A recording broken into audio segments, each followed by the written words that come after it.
Estimados televidentes, de vuelta en nuestro programa de mediodía a medianoche, transmitido desde el canal del Sur, estudio número 3. Vamos a retomar la interesante conversación. Ahora se integró a nuestro panel nuestro querido amigo Carlos Cabello Cárdenas. Bienvenido, Carlos. Gracias, un gusto estar nuevamente con ustedes. Me parece muy bien. Te ves bastante bien. Se ve muy bien, Carlos, ¿eh? Hay que felicitarlo. Querido Jorge, retomemos la conversación con Víctor. Víctor, bueno, tú nos estabas comentando respecto a esta diferencia Chile-Bolivia, este diferendo, que es Bolivia quien le declara la guerra a Chile. A Chile, sí. Y por lo tanto después el Congreso tiene que ratificar, o sea, igual declararle la guerra a Bolivia. ¿Eso es en conjunto, esa declaración de guerra es a Bolivia y a Perú? ¿Es al mismo tiempo? Correcto.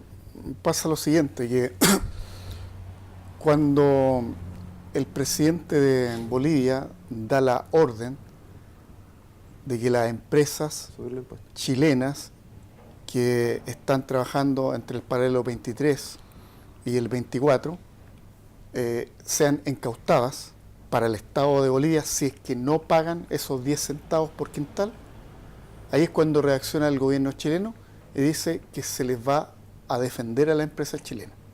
Y por eso es que llegan navíos chilenos con un poco más de un centenar de tropas y ocupan el sector de Antofagasta para defender la empresa chilena. Ahora, ante esa situación es que ocurre el primer enfrentamiento, se entiende como el primer enfrentamiento de lo que sería el desarrollo de la Guerra del Pacífico, que fue un enfrentamiento no entre el ejército boliviano y el ejército chileno, sino entre voluntarios bolivianos que había en la zona, que particularmente eran civiles bolivianos, comerciantes muchos de ellos, con un pequeño ejército chileno. Obviamente nosotros tenemos que entender que no podían tener mucha resistencia civiles bolivianos, comerciantes bolivianos, si al frente tenían a un ejército como era el chileno, que insisto, no muy numeroso, una facción bastante pequeña, pero lo suficientemente poderosa para que el primer enfrentamiento fuese favorable a Chile. Y en esas circunstancias, Bolivia declara la guerra a Chile y se articula el pacto secreto. Ya. Sí, ¿Qué tú nos hablabas? El presidente peruano en ese entonces no tenía malas relaciones con Chile. Es más, acá en Chile se le consideraba un muy buen amigo al presidente boliviano, que era Mariano Prado. En algunos textos dicen Manuel Prado, otros dicen Mariano Prado, presidente Prado. Pero el presidente Prado, ¿qué es lo que tenía que hacer? Respetar el acuerdo secreto del año 73. Por lo tanto, se vio obligado a ingresar al conflicto, amparando a Bolivia. Y es por eso que Chile, ahí tiene conocimiento, en el año 79, tiene conocimiento de que existe un pacto secreto. Por lo tanto, Chile está obligado a hacer también una declaración de guerra. Y no a Bolivia, sino que a ambos. Y ese primer enfrentamiento del que tú hablas, que no fue tan entre grupos militares, sí. ¿Qué fecha tiene? Eso estamos hablando de febrero de 1879.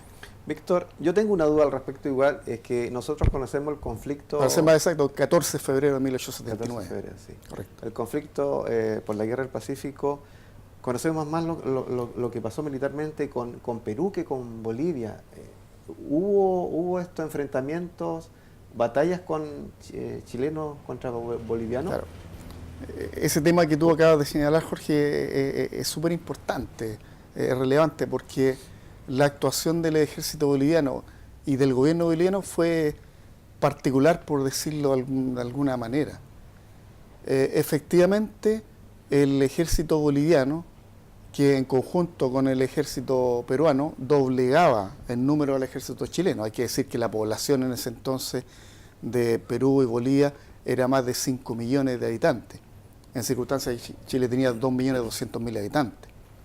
Por ende, las fuerzas potenciales de ejército de Perú y Bolivia juntos eran a lo menos el doble de las fuerzas chilenas.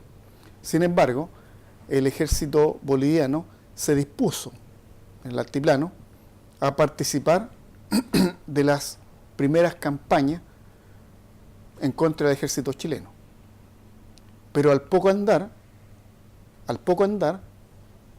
la orden que da el presidente de Bolivia es de que el ejército boliviano, que está más o menos avecindado, se encontraría camino al paralelo 19 de latitud sur, es decir, lo que hoy día sería más o menos entre Iquique y Arica, da la orden de retirada, de que se retire el ejército boliviano. Es una cuestión extraña. Ahora, ¿por qué? Porque de esto no hay registro oficial escrito.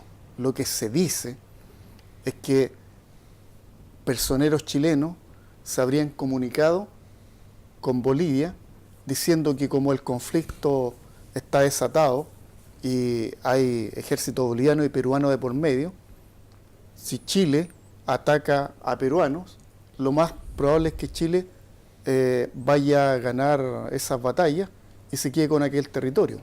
Y a futuro, para no tener problema con los bolivianos, a los bolivianos se les va a dar una salida y un amplio territorio más al norte, que también hay yacimientos mineros muy importantes. Y se dice que por esa razón el presidente boliviano habría hecho retroceder a las tropas bolivianas, dejando solo al ejército peruano. Y por eso es que, en definitiva, nosotros terminamos teniendo encuentros armados solamente con ejército peruano y no con el boliviano. Ahora, yo no podría decir a ciencia cierta si esas conversaciones internas existieron o no. Es lo que dicen los peruanos al respecto, es lo que dicen bolivianos al respecto, pero de que exista la certeza de aquello, no lo sabemos. Es solamente una teoría, pero el hecho en sí, lo que ocurrió en sí, que Chile termina combatiendo con peruanos y los bolivianos se quedan replegados en su territorio, no ingresan a la guerra. Entonces fue una actuación extraña de parte del gobierno boliviano. O sea, estamos en la guerra con Perú. ¿Qué significado tiene el combate naval de Iquique? El significado del combate naval de Iquique, hay que decir que los blindados que tenía Chile, que eran el Cochrane y el Blanco, eran lo suficientemente poderosos para enfrentarse con los blindados peruanos. Digamos que de igual a igual. Sin embargo, ocurre que por esas cuestiones de comunicación que había en la época, se dio la orden de que el Blanco y el Cochrane avanzasen hacia el norte, porque se creía que el combate, si había un enfrentamiento, iba a ser más al norte. En circunstancias que todos sabemos, los blindados, el Huáscar y la Independencia, habían avanzado bastante más al sur. Iban a sitiar Iquique y se encontraron, digamos, por accidente con una costa desprotegida de Chile. Y las únicas embarcaciones que habían allá eran unas embarcaciones bastante viejas, antiguas casi, en desuso ya en aquella época, que no formaban la vanguardia de la Armada Nacional. Sabemos que era la embarcación de la Esmeralda, en la Covadonga. Entonces, ahí se puso el combate en naval de Iquique, no vamos a entrar en mayores detalles allí, pero el significado que tiene es que eso despierta el interés de parte del pueblo chileno por entender que esto ha sido un gesto tremendamente heroico y que ante ese gesto heroico hay que alinearse. Y ahí es cuando recién en Chile se despierta el interés por la guerra del Pacífico, porque al principio en la zona central de Chile, para qué decir en la zona sur, poco y nada se sabe del conflicto. Y no hay mucho interés tampoco en el conflicto, se ve como una cuestión más lejana. No se ve como una cuestión de los chilenos.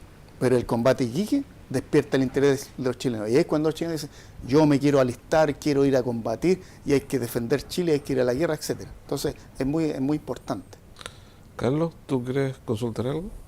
No, en relación a la retirada esta de Bolivia que tú señalas, y, y por qué entonces el territorio que era boliviano al vencer Chile en la guerra inmediatamente pasa a ser anexado a nuestro país, y si Bolivia realmente no había intervenido tanto, o era en relación al pacto que había entre ellos. Claro, en este caso, y es en todo el mundo de la misma forma hasta los días de hoy. Quien gana una guerra impone los términos. Y en este caso, la guerra la termina ganando finalmente Chile. Y es natural, en este sentido, que el triunfador imponga sus términos. Y los términos de Chile fueron territoriales. Ahora, ¿por qué fueron territoriales? Porque todo lo que estaba en el norte, hasta Lima incluso, fue ocupado por tropas chilenas. De por medio, obviamente, hay una cuestión económica. Estaba allí los territorios salitreros. Y ante tamaña proporción de lo que significaba el salitre en el mundo en ese entonces, habíamos ganado la guerra, es natural que el gobierno de Chile dispusiese que los territorios pasan a ser chilenos. Entonces, después de terminada la guerra, vienen los armisticios con el gobierno peruano, viene el armisticio con el gobierno boliviano, y posteriormente, bastante más tardíamente, se firman los tratados limítrofes, que son los que persisten hasta los días de hoy. 1904 con Bolivia, 1929 con el Perú. Víctor, hablemos del Tratado de 1904, ¿o tenías otra pregunta, Caldito? No, preguntas hay varias. Lo que yo quería insistir un poco sobre, no sé si es efectivo o no. Se habla mucho de la intervención de Inglaterra, tanto en la gestión del proceso como después en la digamos, obtención de los beneficios para poder explotar los yacimientos salitreros. Inglaterra realmente intervino, no bélicamente, pero sí en forma de la diplomacia y ese tipo de cosas tan... Mira, Carlos, yo ahí no tengo grandes elementos de juicio que yo te pudiese colocar en la mesa y decir esto ocurrió. Tal como lo que relataba anteriormente, por qué el ejército boliviano se retira, de esto solamente hay versiones, dichos, pero que existan antecedentes escritos, formales al respecto, yo por lo menos no manejo, así que no podríamos decir que formalmente Inglaterra intervino. Puede sí, que haya intervenido, existe la posibilidad. Claro, pero si empresas inglesas comenzaron a explotar el salitre, en convenios con Chile. Eso es bastante posterior. Es posterior. Y aquí está el tema de que Chile tenía empresas que estaban operando el salitre hasta el paralelo 23. Pero lo que existe posterior a la guerra, entre el paralelo 23 y el 17 grados de latitud sur, que es un poquito más al norte de Arica, eso fundamentalmente estaba ocupado por peruanos. Entonces era un territorio, entre comillas, que nunca estuvo en manos de Chile. Entonces, por primera vez, un territorio bastante grande pasa a manos de Chile. Y Chile no tiene en ese entonces la población suficiente. El Estado de Chile tampoco tiene el suficiente, digamos, la suficiente solvencia económica para instalar empresas estatales allí que fuesen capaces de explotar las riquezas mineras. Y en esas circunstancias es que el Estado chileno abre la posibilidad a otorgarle a empresarios extranjeros que exploten yacimientos mineros allí. Y a cambio, por supuesto, el Estado se lleva algún ganancial en impuestos. Digamos, son los primeros inicios de la economía, digamos, global como la que tenemos hoy en día. Y en esas circunstancias es que son capitales ingleses los que se presentan acá en Chile dispuestos a explotar riquezas mineras allí. Y el gobierno chileno les da, por supuesto, la venia para que se instalen allí. Y eso ocurrió y sigue ocurriendo hoy día, por supuesto. Y viendo un poco más hacia adelante con lo que ocurre en la explotación de la salitrera, el conflicto de Santa María de Iquique ¿Tiene relación también con un abuso en la relación de las explotaciones con los obreros de parte de las empresas inglesas y que Chile prácticamente hizo oídos sordos del problema que se estaba gestando? Claro, por supuesto, ya ahí entramos a otro tema bastante posterior y sería interesante también. Claro, sería interesante conversarlo, pero sí, como bien dices tú, sí, las relaciones empleador-empleados, no sé si ocupar la palabra empleado en este contexto porque tal vez no, eran otros tiempos, entonces no voy a hablar de un concepto de empleado. No había sindicato. No, la verdad digamos, patrón, peón o patrón, trabaja, es totalmente desequilibrada, no hay leyes laborales al respecto que amparen la condición del trabajador. Entonces, el Estado tiene que actuar como Estado, y el Estado, cuando actúa como Estado, tiene que ampararse en las leyes. No habiendo leyes, ¿cómo va a actuar el Estado? Es un tema complejo. Así que en esas circunstancias se da la matanza de Iquique, que no fue la única, hubo muchas otras también. Entonces, ¿responsabilidad del Estado en esto? Por omisión yo diría que sí, porque el Estado es responsable de ser el garante de articular las leyes en un país que vayan acorde con los tiempos o que vayan adelantados los tiempos, y lamentablemente nunca es así. Siempre el Estado, por lo menos acá en Chile, es como reaccionario de lo que está pasando en el tiempo. Vienen después las leyes, circunstancias que deberían venir antes. Eso en el pasado, como tú dices, era así y hoy día lo sigue siendo. Víctor, para seguir con lo que nos estabas comentando sobre los armisticios y los tratados, Chile y Bolivia finalmente firman un tratado de paz y amistad. Correcto. ¿Cierto? De 1904. 1904. Sí. ¿Qué gana Chile o qué pierde Bolivia? Porque ese tratado es muy importante. Sí. Efectivamente, lo que estaría perdiendo Bolivia era inicialmente ese puerto que era Cobija, que era la salida al mar soberana que ellos tenían al mar, y estarían perdiendo los territorios entre el paralelo 23 y 24, que era el acuerdo del año 66 y posteriormente el del 74 con Chile. Entonces, toda esa franja de territorio la pierde Bolivia. Pero hay que hacer una precisión allí.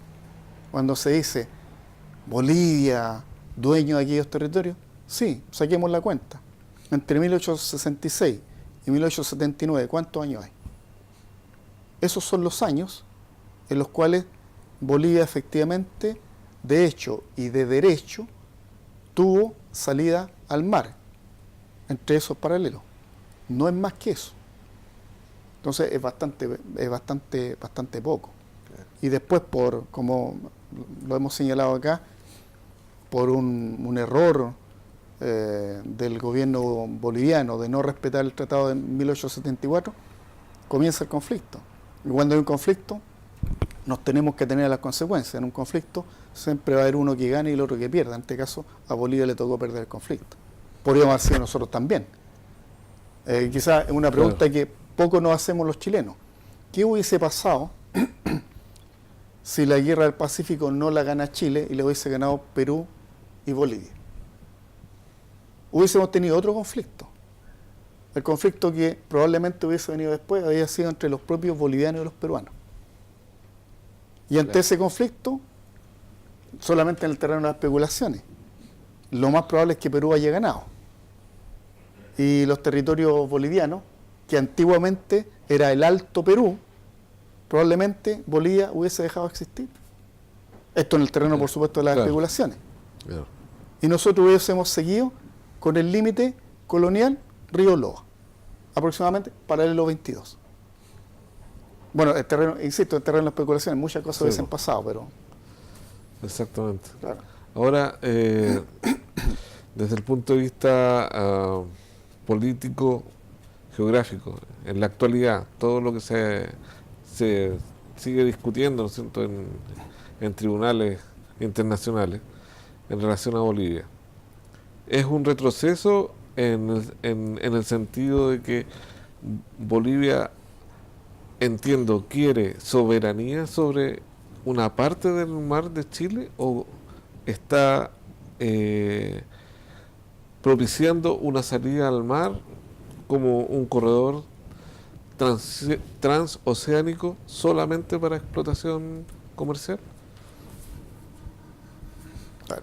Para explicárselo a la Sí, gente sí, sí. en sencillo, digamos, Sí, porque en sencillo. las discusiones jurídicas, pues, estimado Víctor, nosotros quedamos ahí. Sí, sí.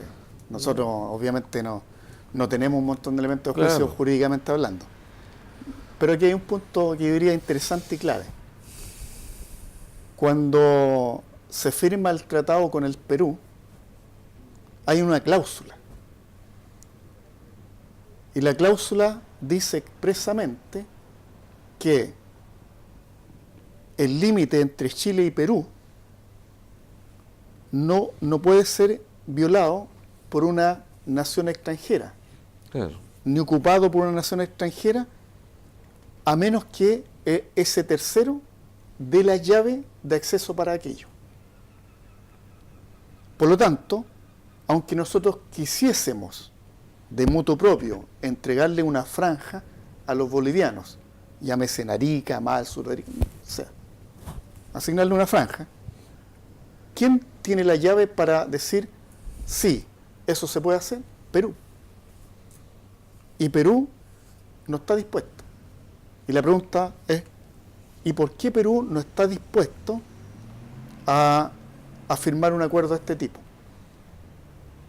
Porque Perú ha tenido desde siempre, no sé si la intención, pero la esperanza de recuperar parte de los territorios que era de su soberanía. Estamos hablando de los territorios de Arica y de Iquique. Ya. Este punto fue bastante álgido durante el gobierno del general Pinochet, cuando vino el famoso abrazo de Charaña. ¿Tú te refieres a la dictadura? A la dictadura, correcto. Ya, ok. Correcto. Y hubo Banzer en Bolivia. Exacto, Ya. exacto. Ahí ¿Qué significado tiene ese abrazo de Charaña? es que yo diría que, sin querer defender en absoluto el gobierno militar, por favor que no se malentienda, pero en ese momento el general Pinochet, que estaba a cargo de la dictadura, como otros dictadores acá en Latinoamérica, estaba bastante complicado. Se sabía que venía el centenario de los acontecimientos por parte del Perú. Estamos hablando 1979. Ya. ¿Cierto? Porque la guerra empieza en 1879. Claro. 1979, el centenario. Entonces los peruanos estaban pensando en el centenario. 1979, plena dictadura militar en Chile. Pinochet, a cargo de Chile. La presión de los bolivianos decía relación con recuperar los territorios que habían perdido en la guerra del Pacífico en el cumplimiento del centenario. Entonces, ante esa presión y el problema que teníamos con los argentinos, el año 77, 1977, Claro. 78, 79, estábamos ahí. ¿Qué hacemos? Yo diría que en esa cuestión en particular, la actuación estratégica y diplomática del gobierno chileno, que estaba bajo dictadura militar por Pinochet, yo diría que fue bastante acertada. Aunque pueda parecer paradójico, porque lo que hace, en este caso el general Pinochet, es dar un volador de luces a los bolivianos. Y vamos con el abrazo de Charaña y prometemos que de aquí en adelante nos vamos a entender y posiblemente no tenemos inconveniente en darle a ustedes un corredor de algunos kilómetros por Arica. Entonces, los bolivianos con eso, tranquilos. ¿Por qué? Pero igual es un periodo en que se reanudan las relaciones diplomáticas. Claro, ¿cierto? claro, por el abrazo de Charaña. Entonces, necesitábamos tener a los bolivianos tranquilos porque teníamos problemas con los argentinos. Y Claro. porque Fue los estratégico. peruanos se estaban viniendo encima. Entonces yo diría que más que una promesa del gobierno chileno, fue una jugada estratégica Claro. para no vernos encerrados por tres potencias. O sea, tendríamos que, el año 78, tendríamos que habernos enfrentado con Argentina, inmediatamente se nos van a venir encima los peruanos y por supuesto los bolivianos. Ahí estamos perdidos.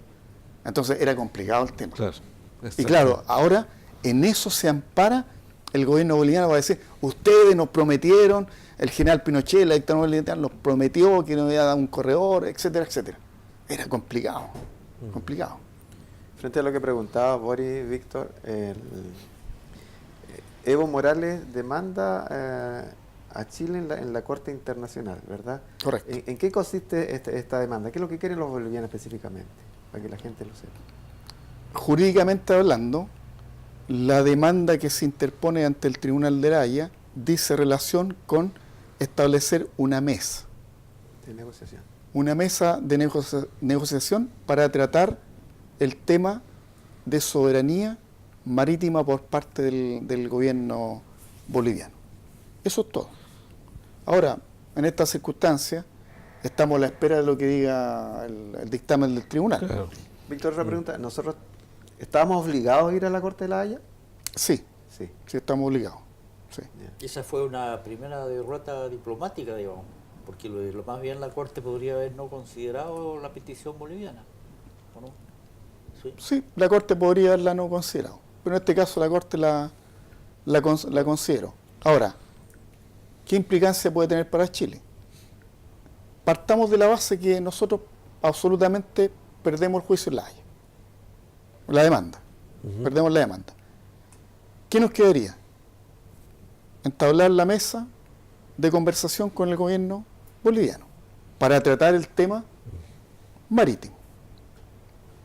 Pero si establecemos una mesa de diálogo, es distinto a establecer un acuerdo sobre salida al mar. En la mesa, simplemente después de mucho diálogo, podemos decir, no estamos de acuerdo. Y se acabó el tema. Pero igual es algo estratégico Bolivia, empezar así como suave. Sí, por supuesto. ¿Sí o no? Por supuesto. Está usando la diplomacia.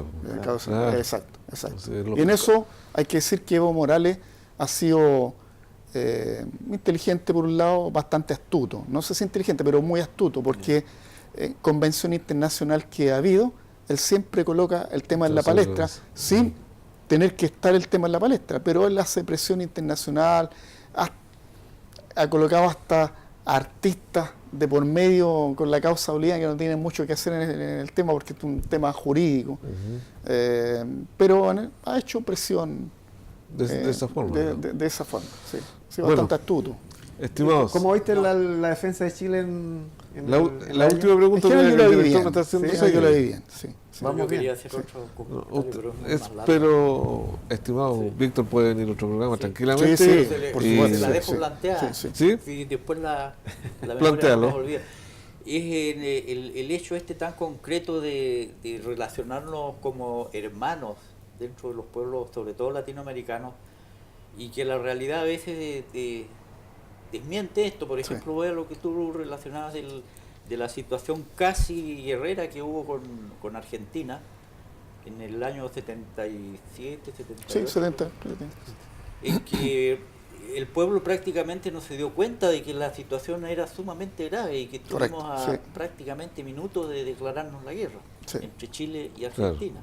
Y viene después la guerra de las Malvinas, Exacto, sí. en que Argentina pide la cooperación de acuerdo a un tratado que había entre los países latinoamericanos, de que sea apoyado por Chile. por América en general. Claro. Y Estados Unidos se desentiende completamente. Se desentiende sí, de sí, ello, sí. de esto, porque estaba a su vez relacionado con Inglaterra por el Tratado del Atlántico Norte, la OTAN. Sí. Y ahí Chile tiene una actitud, digamos, de no apoyo a Argentina y al contrario, apoya físicamente A Inglaterra. a Inglaterra. Sí, sí. Entonces, ¿a dónde queda esa hermandad entre países latinos de un origen histórico común? Así es. Vemos que las circunstancias realmente, esto con Bolivia, con Perú, no somos tan hermanos. No, en absoluto. Bueno, yo no sé si hay tiempo para No, tratar el tema, ahora- pero hay un antecedente de 1896 que hoy día explica en gran medida por qué Chile se alinea con Inglaterra. Además de, obviamente, la animadversión que había desde el año 77 en adelante. Claro. Pero no sé si da el programa para Lo explicar ese antecedente. Lo vamos a dejar planteado. Exclusivo para eso. No, para que sigamos la historia. Pues sí, si por eso, pero ese el tema hilo- da como para un programa. Así es. Estimado Jorge, te doy la palabra para que te vayas despidiendo. ¿Sí? Yo voy a aprovechar este tiempo para la última Ya. consulta a Víctor, que nos diga de su punto de vista si nosotros debemos entregar mar y por supuesto va a tener que ser territorio a Bolivia, de su punto de vista. Sí. Bueno, como tú bien señalas, desde mi punto de vista, insisto, no puedo arrojarme a tener la verdad en esto, es mi pensamiento. Obviamente hay muchas personas que tienen otros pensamientos y son respetables también. Desde mi punto de vista es un absoluto y rotundo no. Ya, Está bien. eso queríamos Sí. saber. Muchas gracias. Hay que ser por tolerantes estar también. Hay que por practicar la estar en el programa, tolerancia. Víctor.